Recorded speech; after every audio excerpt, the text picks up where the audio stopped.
बादलों की ओट से सूरज निकलने वाला है। सफ़र जारी रखें, वक्त बदलने वाला है।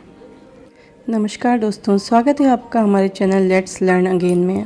आज हमारे यहाँ मौसम ने अचानक से रुख बदल लिया, जिसने मुझे एक बात याद दिला दी कि हमेशा जीवन में ना तो सुख का उजेला रहता है और ना ही ये गम की बदली हमेशा छाई रहती है। मौसम की तरीके से ये सुख और दुख हमारे जीवन में आते जाते रहते हैं।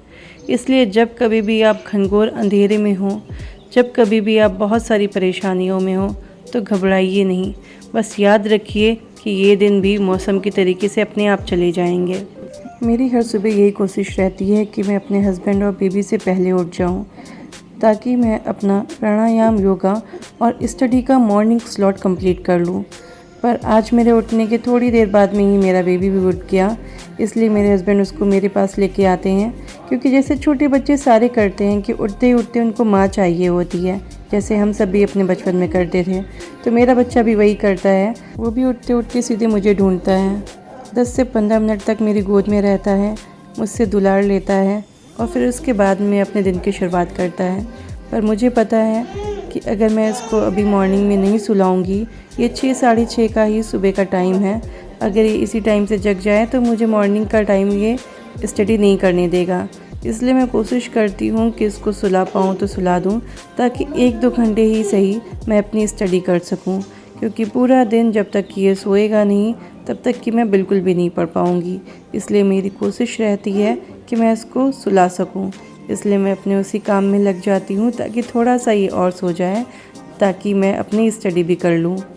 क्योंकि मेरे ड्रीम्स, मेरे गोल्स तो मुझे पता है कि मुझे उनको पूरा करना है। पर मेरे बेबी को तो सिर्फ माँ चाहिए, माँ का प्यार चाहिए, दुलार चाहिए, केयर चाहिए। और इस छोटी सी उम्र में चाहिए ही क्या होता है।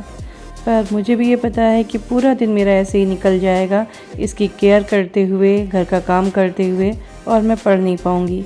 इसलिए मैं कोशिश करती हूँ ये सो जाए और मैं थोड़ा पढ़ लूँ। तभी मेरे हस्बैंड बताते हैं बाहर बहुत ज़ोरों की बारिश हो रही है, इसलिए बालकनी में बैठ करके हम दोनों टी एंजॉय करते हैं और फिर मैं पढ़ने के लिए बैठ जाती हूँ।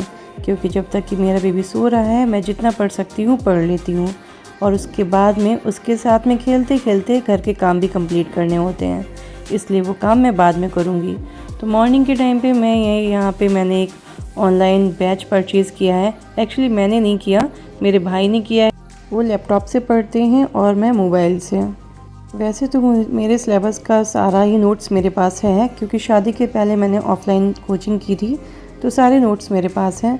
बस शादी के बाद में स्टडी तो मैंने कंटिन्यू रखी, पर डे कुछ ना कुछ पढ़ा, पर वो इतनी धीमी गति से थी कि वहाँ कछुआ भी शर्मा जाए। इसलिए मैं अब थोड़ा सा तेज़ से स्टडी करना शुरू करती हूँ, यानी कि कॉन्टीन्यूसली करना शुरू करती हूँ। हालांकि मैंने बिल्कुल भी स्टडी नहीं रोकी। प्रेगनेंसी के टाइम पे भी मेरा ऑपरेशन हुआ था, कुछ दिन का ही बेटा था। मैं अपने मायके में थी, पर मैं पर डे पढ़ती थी, 1 से 2 घंटे मैं डेली क्लास करती थी। क्योंकि आपकी कंटिन्यूटी बनाए रखना बहुत ज़्यादा ज़रूरी होता है स्टडी में। पर ऐसी कंटिन्यूटी मायने नहीं रखती हालांकि कि आप अपना कुछ भी सब्जेक्ट या फिर सिलेबस कंप्लीट ना कर पाओ। तो अब मैं कोशिश करती हूँ कि मैं अपने सिलेबस के अकॉर्डिंग टॉपिक्स को डिवाइड करके स्टडी कर सकूँ। ये देखिए, इतनी तेज़ बारिश होने के बाद में फिर से धूप निकल आती है, और इस पे मुझे एक लाइन याद आती है, जलो तो ऐसे जलो कि हो रोशनी, हो जाए हर कोने से दूर अंधियारा, जैसे खुद को जलाता है तपाता है रवि, चीर के बादल फैलाता है उजियारा। सूरज की तरीके से आप भी अपने आप को ज्ञान से प्रकाशित करते रहिए, जीवन के संघर्षों से लड़ते रहिए और आगे बढ़ते रहिए, और तब तक मत रुकिएगा जब तक कि आपकी मंजिल आपको मिल ना जाए। Thanks for watching. जय माता दी दोस्तों।